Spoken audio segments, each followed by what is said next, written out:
With shelters overflowing with migrants and refugees, the Greek government is growing anxious. Migration Minister Yanis Mouzalis says they need relief. At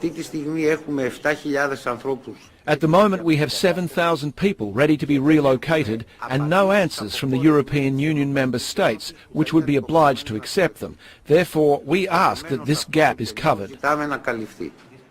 The EU is obliged to accept migrants and refugees under a plan devised last year. The plan aims to move 160,000 new arrivals from the frontline states of Italy and Greece to other EU countries. But so far, fewer than 4,000 have been resettled. Mouzalis says many EU members are dragging their feet. The European Union member states are responding with a delay which does not correspond to our need to cover the positions that we have requested. And all the while the shelters continue to fill, Greece says it's looking for answers, and soon. Keeping up with the news at all, you know there is a massive migration happening from the Islamic world into Europe and the United States for that matter through the refugee program. Now, we usually see migration being driven by politics and poverty, but there's another driver here, which is the doctrine of jihad in Islam. How does this work? Well, let's start with timekeeping and the calendar. In Islam, they don't use the same calendar we do. They use when they mark a year, it has AH after it, in the year of the Hijrah. Migration. And why do they do this? Well, you see, it's very simple. You would think that Islamic calendar would start with the birth of Muhammad or the date of the revelation of the Quran, but no. Instead, the Islamic calendar starts with what brought it success, migration. You see, Muhammad preached the religion of Islam for 13 years in Mecca and persuaded 150 Arabs to become Muslim. Not a very high success rate. When he was driven out of Mecca and went to Medina, he became a jihadist and a warlord, and this brought him enormous success. After 10 years of being in Medina, practicing the art of jihad, he was ruler of all of Arabia, and every Arab in Arabia was a Muslim. You see, it was migration which led to the success of Islam, and therefore that's the reason the calendar is keyed to migration, because that's what brought it success. Now, in the past, Muslims didn't migrate much. They stayed in Islamic lands. But today, through the pressure of population growth and poverty, they're leaving, and of course, war.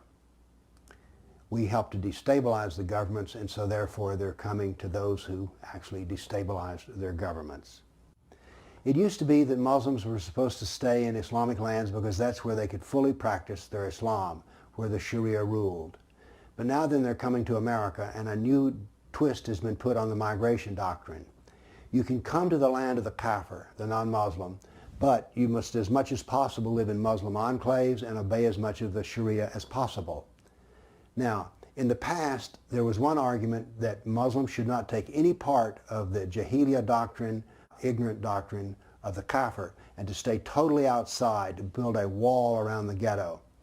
But the Muslim Brotherhood has advocated a new argument. No, the immigrants are to start taking over the process of politics, stay in enclaves as much as they can, and then enter into politics where they start to influence the schools, laws, civil rights laws, halal food, and other such things. What they're doing here is practicing the jihad of the dollars and the jihad of the pen and the jihad of speech. That is, they're persuading Americans that, you know, Islam is just the best thing of all. So they're quite political in their arguments and their presence in front of our legislatures. Let me point out this something so that it'll be clear to you. There are many, many Buddhist immigrants who've come to America. What was the last time you saw a rally where they were protesting for Buddhist rights? What was the last time the Buddhists had advocates or lobbyists in the legislature? They don't at all. You see, all of this, always the pressure we're having on our civil rights and all other aspects of how to live in America from the Muslims, this is all part of jihad. Jihad of the pen and jihad of speech and jihad of money. Jihad of money, as an example, is setting up centers within universities which strictly mouth the position of the Sharia. Now, the part of life that they cannot lead as a pure Muslim in America or Europe is covered by a principle in Sharia law. The necessity overcomes obligation. If you're supposed to do something as a Muslim, but you cannot because you're living in a kafir land, then it is okay, because the necessity of living is more important than a Sharia rule. So remember this as well. Under jihad, any rule of the Sharia can be broken. So what we think of as politics and poverty has a new driver in American, and that is the politics of jihad, migration as jihad. We're going to see a lot more of it. What are we going to do? Do we want to sustain our civilization? Then how are we going to deal with this problem? And why do we keep bringing in more and more of it? Think about all this. Έτσι κι αλλιώς ακούσαμε και η Νέα Δημοκρατία ότι συμφωνεί στα βασικά άρθρα που αφορούν τα προσφυγόπουλα, όπως λέτε, για τα σχολεία, οπότε θα λογοδοτήσουν στον ελληνικό λαό και οι κύριοι της Νέας Δημοκρατίας που από το Σεπτέμβρη θα κατακλειστούν τα ελληνικά σχολεία με Πακιστανάκια, Αφγανάκια και 80 διαφορετικών εθνικοτήτων παιδιά. Και με συγχωρείτε, αλλά μπορείτε να λέτε ότι θέλετε να μην διαστρεβλώνετε την ψήφο της Νέας Δημοκρατίας. Η Νέα Δημοκρατία και συνολικά καταψήφισε το νομοσχέδιο και το συγκεκριμένο άρθρο είπαμε ότι επειδή ομοιάζει με λευκή επιταγή το καταψηφίζουμε. Ποιο καταψηφίσατε, το 20 με 25? Σας παρακαλώ, κύριε Χαρακόπουλε. Μισό λεπτό κύριε Πρόεδρε, για να καταλάβουν και αυτοί που μας ακούνε τι καταψηφίζει η Νέα Δημοκρατία. Κύριε Ηλιόπουλε, πείτε την τοποθέτησή σας, ακούσατε τον κύριο Χαρακόπουλο, είναι καταγεγραμμένα στα πρακτικά, συνεχίστε την τοποθέτησή σας. Για τα πρακτικά κύριε Πρόεδρε, να μας πει η Νέα Δημοκρατία, αφού θέλει ο κύριος Χαρακόπουλος, να παραχωρήσω λίγο από το χρόνο μου. Δεν είναι θέμα παραχώρησης. Να μας πει ο κύριος Χαρακόπουλος, γιατί εγώ δεν κατάλαβα. Εγώ κατάλαβα ότι η Νέα Δημοκρατία υπερψηφίζει το να δημιουργηθούν τμήματα ειδικά για προσφυγόπουλα, όπως λέτε, στα ελληνικά σχολεία. Καταψηφίζετε ή υπερψηφίζετε, κύριε Χαρακόπουλε? Ό,τι καταλάβατε, κύριε Ηλιόπουλε. Για τα άρθρα αυτά που αφορούν τη διαπολιτισμική εκπαίδευση, κύριε Χαρακόπουλε, συμφωνείτε τέλος πάντων, αφήστε τα άρθρα. Κύριε Ηλιόπουλε, συμφωνείτε να δημιουργηθούν 850 τμήματα προσφυγόπουλων στα ελληνικά σχολεία? Κύριε Χαρακόπουλε, είστε πολύ έμπειρος. Κύριε Ηλιόπουλε, δεν είναι τρόπος συζήτησης στην Επιτροπή αυτό. Έχετε μία άποψη, μπορεί να μην καταλάβατε τι είπε ο κύριος Χαρακόπουλος, δεν πειράζει, προχωρήστε την άποψή σας. Εγώ την άποψή μου την είπα. Ωραία, πολύ ωραία. Και εγώ πιστεύω λοιπόν, αφού δεν θέλει ο κύριος Χαρακόπουλος να απαντήσει, αφού είναι τόσο έμπειρος και προσπαθεί να ξεγλιστρήσει.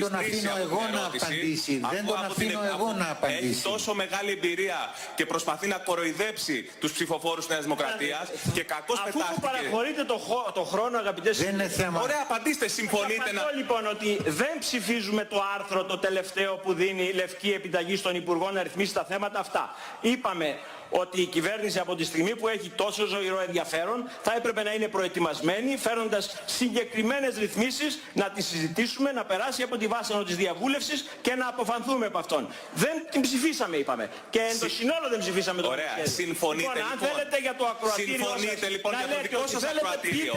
Απαντήστε κύριε Χαρακόπουλε, για το δικό σας ακροατήριο συμφωνείτε να δημιουργηθούν 850 τμήματα σε όλη την Ελλάδα για τους αλλοδαπούς? Συμφωνείτε ή διαφωνείτε? Παρακαλώ να μην απαντηθεί καμία τέτοια ερώτηση. Λοιπόν κύριε Πρόεδρε, οι γονείς που θα πάνε τα ελληνόπουλα, σταματήστε κύριε να μιλήσω. Οι γονείς λοιπόν λέω αύριο θα τοποθετηθώ και επί των άρθρων και επί το συνόλου αύριο. Συνολικά. Λέω όμως ότι οι γονείς που θα πάνε τα παιδιά τους από το Σεπτέμβριο στο σχολείο και θα δουν να κατακλείζονται τα σχολεία με αυτά τα παιδιά, θα λογοδοτήσουν οι κύριοι της Νέας Δημοκρατίας και του ΣΥΡΙΖΑ σε αυτούς τους γονείς. Ήμουνα πάρα πολύ ξεκάθαρος. Ο κύριος Χαρακόπουλος, έχοντας μάθει όλα αυτά τα χρόνια να ξεγλιστρά και αυτός και το κόμμα του... Σας παρακαλώ, μην είστε δεν υπάρχουν προσωπικές εκθέσεις. Ο κύριος Χαρακόπουλος πετάχτηκε. Εγώ απευθύνθηκα στη Νέα Δημοκρατία. Ο κύριος Χαρακόπουλος θύχτηκε. Πετάχτηκε, θα λογοδοτήσει από Σεπτέμβρη. Είναι τόσο απλό. Και θα πάει στους... Μισό λεπτό να ολοκληρώσω. Και θα πάει λοιπόν... Θα πάνε οι εκπρόσωποι της Νέας Δημοκρατίας στα σχολεία και θα τους λένε εμείς δεν ψηφίσαμε, ίσως ψηφίζαμε, κάναμε, ράναμε. Λοιπόν, αυτά θα τα πούνε στους γονείς. Εδώ μέσα ο κύριος Χαρακόπουλος ας λέει τις αεριστολογίες του. Γιατί δεν μας είπε τελικά, συμφωνεί με τα 850 τμήματα αλλοδαπών που θα κατακλείσουν την Ελλάδα ή όχι? Συμφωνεί λοιπόν. Και ας λέει τις αερολογίες του, θα τις κρίνει ο ελληνικός λαός.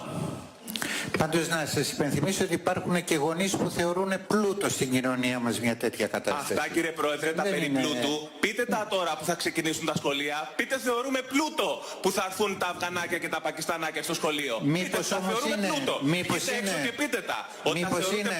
μήπως είναι πλούτος σε μια κοινωνία, για σκεφτείτε το κι εσείς. Πού δημιουργούν πλούτο αυτά τα παιδιά κύριε Πρόεδρε, και να τα λέμε τα πράγματα με το όνομά τους, πού δημιουργούν πλούτο. Πάνε πίσω, φαίνεται δεν ξέρετε τη λέξη πλούτο και τι σημαίνει. Ναι, εντάξει. Εσείς που το ξέρετε λοιπόν, πείτε στους γονείς που θα πηγαίνουν πίσω τα παιδιά τους στην εκπαιδευτική διαδικασία, γιατί αυτά τα παιδιά, όπως είπε και ένας υπουργός, δεν θυμάμαι ποιος από τους υπουργούς, ότι αυτά τα παιδιά δεν έχουν πάει, ο κύριος, δεν θυμάμαι ποιος το είπε, ότι αυτά τα παιδιά δεν έχουν πάει ποτέ στο σχολείο και ίσως χρειαστεί να τους δείξουμε και τι σημαίνει σχολείο, τι σημαίνει πειθαρχία και τι σημαίνει σχολείο. Σε αυτό το επίπεδο θα γυρίσουν τα Ελληνόπουλα για να συνδυαστούν και να συνυπάρχουν με αυτά τα παιδιά. Εσείς πείτε μου λοιπόν ποιος είναι ο πλούτος, τι θα κερδίσει ένα Ελληνόπουλο από τη συνύπαρξή του με ένα Πακιστανάκι και ένα Αφγανάκι. Για πείτε μου εσείς που ξέρετε τη λέξη πλούτος τι σημαίνει. Πολλά θα έλεγα. Θα κερδίσουν πολλά, εντάξει. Μπορεί το δικό σας παιδί να κερδίσει πολλά. Τα δικά μου παιδιά δεν θα κερδίσουν τίποτα. Δυστυχώς είναι μεγάλα τα δικά μου, ιδάλλως θα κερδίζανε πολλά. Θα κερδίσανε, εντάξει, κάντε κανένα εγγόνι τότε να κερδίσει. Τι να σας. Ευχαριστώ κύριε Λιόπολη, τελειώσατε. Θα σας κρίνει όλους, θα σας κρίνει ο ελληνικός λαός, θα σας κρίνει. Όταν λέτε ότι τα Αφγανάκια θα δημιουργήσουν πλούτο στα ελληνικά σχολεία, θα σας κρίνουν, και θα δείτε τι ντομάτες θα φάτε και εσείς κοινοδημοκράτες. Σας ευχαριστώ πολύ. Στην κατεσχήνη λοιπόν της ιστορίας σας παραδίδουμε, δεν είπαμε τυχαία ότι όταν έρθει στα πράγματα η Χρυσή Αυγή, όταν υπάρχει μια πραγματική ελληνική κυβέρνηση στην Ελλάδα, τέτοιους παράγοντες σαν το Μουζάλα και σαν όλους αυτούς που ξεπουλάνε την Ελλάδα θα τους απελάσουμε στα Σκόπια. Γιατί αυτή πρέπει να είναι η τύχη κάθε προδότη. Διότι έχει χυθεί αίμα εδώ και αιώνες, όχι μόνο για την εθνική μας κυριαρχία, όχι μόνο για το όνομα της Μακεδονίας, όχι μόνο για να μην είναι η Ελλάδα Ισλαμική χώρα. 400 χρόνια αγωνιστήκαμε, χύθηκαν ποτάμι αίματος για να φύγουν οι Ισλαμιστές, να φύγουν οι μουσουλμάνοι, να φύγει η μισέλινος από την Ελλάδα, να φύγουν αυτά τα μισητά σύμβολα και αυτή η μισητή θρησκεία από τη χώρα μας. Χύθηκαν ποτάμι αίματος που δεν σεβαστήκατε και σήμερα προσπαθείτε μέσα σε ελάχιστο χρόνο να Ισλαμοποιήσετε την πατρίδα μας, να ξεπουλήσετε τα εθνικά μας δίκαια, να κάνετε την Ελλάδα Ισλαμική χώρα, να εκχωρήσετε εθνική κυριαρχία, να εκχωρήσετε το όνομα της Μακεδονίας. Δεν θα περάσει η εθνική προδοσία. Δεν θα περάσει και δεσμεύεται για αυτό ο Λαϊκός Σύνδεσμος Χρυσή Αυγή. Είδα ότι προηγουμένως είχε επικρατήσει μάλιστα και ένας πανικός, είχε κινητοποιηθεί ο φρούραρχος στα παρασκήνια για να μην γίνουν επεισόδια, να μην επιτεθούμε, με συγχωρείτε, στον εν λόγω παράγοντα που διέπραξε αυτά τα έσχη. Λοιπόν, παρότι πολλοί πολίτες μου το λένε και εμένα προσωπικά και σε άλλους βουλευτές από το Λαϊκό Σύνδεσμο, ότι πρέπει αυτούς οι οποίοι κάνουν αυτά τα έσχη, πρέπει να τους ταράξετε στο ξύλο μια μέρα. Λοιπόν, εμείς επιλέγουμε, έλα κάτσε κάτω και με διακόπτεις, κάτσε κάτω και με διακόπτεις. Βρήκε ο ΣΥΡΙΖΑ συνήγορα από τη Νέα Δημοκρατία, ορίστε, ας γελάσουμε. Ο ΣΥΡΙΖΑ βρήκε συνήγορα από τη Νέα Δημοκρατία. Λοιπόν, κύριε Πρόεδρε, τι θα γίνει τώρα, θα ανέχομαι τον κάθε ανόητο, θα ανέχομαι τον κάθε άθλιο να με διακόπτει, τον κάθε ξεφτυλισμένο να με διακόπτει. Λοιπόν, συνεχίζω λοιπόν, θα σας ταράξουμε όχι στο ξύλο όπως λένε οι πολίτες, αλλά στην νομιμότητα, διότι εδώ έχουν υπάρξει πολύ συγκεκριμένα εγκλήματα, πάρα πολύ συγκεκριμένα εγκλήματα με το λαθρομεταναστευτικό εκ μέρους αυτών που έχουν διοριστεί και παριστάνουν τους υπουργούς. Κακουργηματική κατάχρηση εξουσίας, κακουργηματική απάτη σε βάρος του δημοσίου, κακουργηματική ψευδής βεβαίωση σε βάρος του δημοσίου. Όλα αυτά επισύουν ποινές ισοβίων, διότι όλοι αυτοί που μπαίνουν στην Ελλάδα, ας αναφερθούμε και σε μερικά νομικά, παρότι ο ελληνικός λαός σήμερα δεν απαιτεί νομικές συμβουλές, απαιτεί λύσεις και πολιτική κάθαρση. Όλοι αυτοί που μπαίνουν στην Ελλάδα δεν κάνουν καν αίτηση για άσυλο, επομένως είναι αυτομάτως λάθρομετανάστες, προσέξτε τον όρο λάθρομετανάστες, όπως ακριβώς ορίζει και η απόφαση της Συνόδου Κορυφής που υπογράψατε. Ο όρος αυτός λοιπόν λάθρομετανάστης αφορά όλους αυτούς, την απόλυτη πλειοψηφία όσων βρίσκονται σήμερα στην Ελλάδα. Δεν πρέπει λοιπόν να μεταφέρονται στους περιβόητους χώρους φιλοξενίας. Είναι παράνομο, είναι κακουργηματική κατάχρηση εξουσίας να σπαταλάς εκατομμύρια ευρώ από το δημόσιο χρήμα για να σιτίζεις και να στεγάζεις πολυτελώς λαθρομετανάστες. Και γι' αυτό το έγκλημα, όταν η Χρυσή Αυγή αναλάβει τη διακυβέρνηση αυτής της χώρας, οι υπέτειοι θα πληρώσουν. When I talk about Jihad and the current war on Islamic fascism, I have a slightly dual role, I find, which is that in Europe I preach and talk pessimism, and in America I preach and talk optimism. And there's a reason for that, which is that it seems to me that the big thing that needs to happen at the moment is that Europeans wake up, but that Americans don't give up on Europe. I say that because Mark Stein, for instance, has just written a wonderful book, I'm sure many of you have read it, America Alone, which seems again to suggest that Europe is simply gone as a continent, that it's over, that it's so over there. Battior, of course, a great scholar and a great writer, came up with this term Eurabia, which has now gained currency in America, which is, I think, very worrying. People too routinely talk about Eurabia. It is still Europe. And if you start calling it Eurabia, if you believe that this is the case, I do worry that you're going to give up on us. I do worry you're going to give up on the good people of Europe who are still there. So please avoid that temptation and avoid the schadenfreude of thinking they've mucked up again, we're not going to help, we need you now. The situation in Holland is desperately worrying. There's no doubt about that. Demographics, for one, are against us. More than half of the children in Amsterdam schools are non-Dutch at the moment. Rotterdam is about to have a Muslim majority. The 4 largest cities in the Netherlands are predicted to have Muslim majorities in the next decade. The Dutch government in 2004 released a survey which said that by 2017, the majority of people in Holland would be non-Dutch. As Geert Wilders said, an MP in the Dutch parliament, we will lose our country, it's as simple as that. And when people say, why should we bother? Why should we care about this? It's only Holland or something like this. I would suggest this. Many people, particularly conservatives, like to come up with the phrase, well, at least it won't happen in my lifetime. This will happen in our lifetimes. This isn't a distant future. 11 years, ladies and gentlemen, 11 years till you lose the Netherlands. 2 people who did wake up to this early were Pim Fortuyn and Theo van Gogh, and of course both of them are now dead. There are 2 speeches by both these men which haunt me really, apart from anything else, because they provided a kind of very saddening prophecy of both of their demise. Pim Fortuyn gave a speech just a few months before his death when he left something called the Liberal Netherlands Party and founded his own party, which in 4 months got a sweeping victory in the elections without, then it was, their leader who was killed shortly before the election. Pim said when he left the Leefbaar Nederlands Party, he gave a speech in which he said to his party, he said, I've kept my cool until now, but I won't hold it any longer. He said, it is 5 minutes to 12. It is 5 minutes to 12, not just in the Netherlands, but in all of Europe. That clock is still ticking, but without anything being done, it's just a little closer to midnight. When Theo van Gogh was still alive, just shortly before his death, he made a speech, a characteristic speech of Van Gogh, in which he appeared in Amsterdam dressed as an imam, and he had a strap-on false beard. It was a sort of typically Van Gogh appearance, extremely tasteless but very funny as well, in which, among other things, he said that his so-called conversion to Islam benefited him in 2 ways. He said, first of all, he found a religion in which women knew their place, and secondly, he'd found some clothes that fitted. But Van Gogh finished that speech in 2004, shortly before his death, saying, he said, Allah is the scourge which will conquer Amsterdam. Sleep well, good Amsterdammers. The truth is that in the 2 years, or to the month, since Van Gogh was slaughtered on the streets of Amsterdam, the Dutch people and the Amsterdammers have indeed gone back to sleep. Largely a political problem, largely the fact that the right in Holland has split without a leader since Fortuyn's death.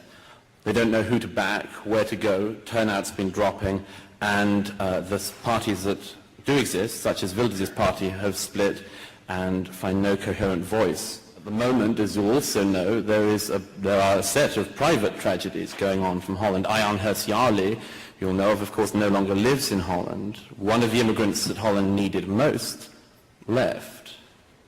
Ayaan Hirsi Ali, of course, now living in Washington. Geert Wilders, her fellow MP, lives under constant armed guard. When he drives out, 2 motorcades go out, 1 decoy wherever he drives. He can't campaign. There's an election in Holland this week. 2 of his supporters only 2 weeks ago were beaten up by Moroccans in Amsterdam putting up posters. The process of democracy, in other words, is becoming exceedingly dangerous. Young Dutch supporters of Wilders will not stand for his party, not because they don't support him and not because they don't have guts, but because they will have to have security protection for the rest of their lives if they stand as a candidate. That's a large amount to ask of a young man or woman starting out in a political career. A friend of mine, Bart-Jan Splat, a head of the only conservative think tank in Holland, the Burke Institute, it's a wonderful organization set up a few years ago, was told shortly before Van Gogh's death by the police in Holland that he should take protection. He said, well, if I need protection, why will you not protect me? And he said, well, they said, well, there isn't enough money. But they suggested he paid for it himself at the cost of €100 an hour, which, as you'll know, there's not that kind of money in think tanks. So he went without protection until an hour after Van Gogh's death, when the police were at his house and whisked him away and gave him protection since. Afshin Elian, a great friend of mine, and one of the great philosophers, I think, of Europe now, fled the Ayatollah Khomeini as a young man, fled to Afghanistan, where he then fled the Taliban, and landed up in Holland, where he currently teaches at the University of Leiden, teaches law and philosophy, and he lives now under death sentence in Holland. Having fled theo-fascism all his life, he's now encountered its worst form in Holland, where security guards sit on campus with him, the campus is searched for bombs every morning. Again, this is no life, and all that he has done is write newspaper columns fortnightly for the main conservative newspaper. There are people who have stopped because they are so scared of what's going to happen. I know of journalists and others who've simply stopped talking about Islam. In one case, he went on television to read out his last newspaper column and said, leave me alone, I won't talk about Islam, I'll just continue teaching, don't hurt me. This is spreading across Europe, which is why it's important to tackle it now there. In Denmark, only a couple of weeks ago, we all have heard of the cartoons catastrophe, and incidentally, those people who tell you that, and you hear them a lot, that there was something provocative about that. We should do the thought test. What could you do if you wanted to make a criticism of something that would be smaller than drawing a cartoon? Those people who say that we should have no truck with. But in Holland and Denmark, cartoons at the moment matter. 2 weeks ago, a group of Danish school kids went on a kind of scout camp thing, and demonstrating that humour isn't dead among the young of Denmark, had their own mini cartoon competition. Footage of this, filmed by someone, seems to be an infiltrator from another political organisation, filmed this and passed it to one of the main imams in Denmark, who's just condemned by fatwa these young boys to death. Some of us are currently working at a fund to try to protect them, and I'd very gladly pass on details if you're interested afterwards. In Belgium, one of the MPs, Mount Boussakle, lives under death sentence, lives under protection. The AEL, which was mentioned just now in 2002, had effectively a Kristallnacht imitation pogrom in Antwerp, in which the head of the AEL, the thug and Hezbollah trainee Dayed Abu Jaja, led chants in support of Osama bin Laden, the smashing up of Jewish-owned shops, and then culminating in the chant Hamas, Hamas, Allah Joden al het gas, Hamas, Hamas, all Jews to the gas. If we don't recognize these echoes now, I don't know when we will. In France, just a few weeks ago, as you'll know, Redica, a schoolteacher, has had to go into hiding after writing an article critical of Islam. 2 weeks ago, a German MP who spoke out, a Turkish immigrant MP who spoke out against the veil, was given death threats and now lives under armed guard and in secure accommodation. The truth is, this is simply spreading. It's even the case sometimes in the UK. I was invited by the left-leaning newspaper The Guardian to write an article the other week explaining why I still support the Iraq War, the bafflement and amazement they feel that needs them to commission such articles. was evident. And in response just to that, among other things, there were suggestions posted up on the Guardian website that I should be beheaded. And one post said that I should be beheaded because only if I was beheaded would there be peace. I think it's a new movement, pacifists for beheading. But I showed Submission, the Einheitsjährliche Theo van Gogh film, in public for the first time to a group of MPs, peers and others a couple of weeks ago, and had armed guards for that. So sadly it's spreading, but there's no reason why we should step down, or why we should be quieter, or why we should stop. The mosque, which Melanie just mentioned, the Tablighi mosque, the Tablighi have a metaphor for how they're going to spread. They say that they put out the tentacles into Europe. They will put out the leads, all these light bulbs, across Europe. All the strands will go out, and then Allah will turn on the lights. I suggest to you that if that light and those lights start to come on, the light of Europe will go out. But Europe is reawakening, and this is why I say do not be pessimists, do not sign up for Schadenfreude, and do not abandon this. There are many movements in Europe at the moment, political and literary, to stop this. Just in the last few months, there's a new magazine started up in France, a superb magazine countering this, called Le Démembrement. Do get it. Pinio, a new Dutch magazine starting up next month in Holland. There's a new publishing house in Italy, new newspapers in Italy. Across Europe, there is a strong and I hope more and more connected movement of MPs, representatives, journalists and others who are standing up to this threat. And they are saying without any compunction, and bravely I think in many of their cases, if you want Sharia law, you can go and have it, but it will not be here. It will not be in our lands. We have to be better at giving out that message, and I hope that you Americans will continue to support us as we say these things. The UK, my own country, has in recent years, as you know, stood absolutely shoulder to shoulder with your country, and our troops fight daily beside yours in Afghanistan and Iraq, and the British government and many of the British people are very proud of that.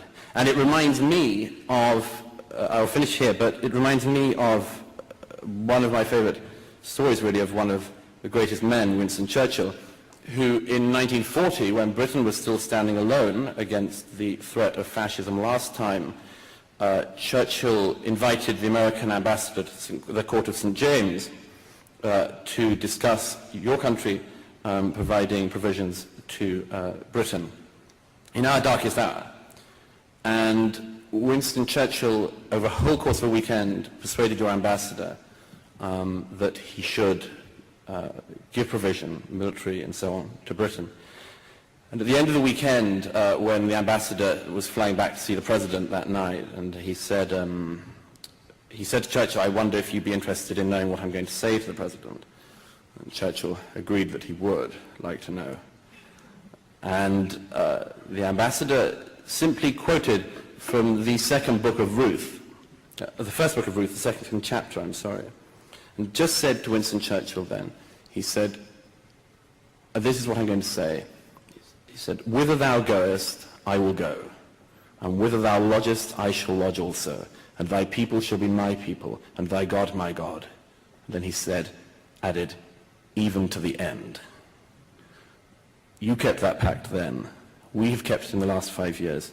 And I hope that you'll find it to continue keeping that pact in the years ahead. Thank you.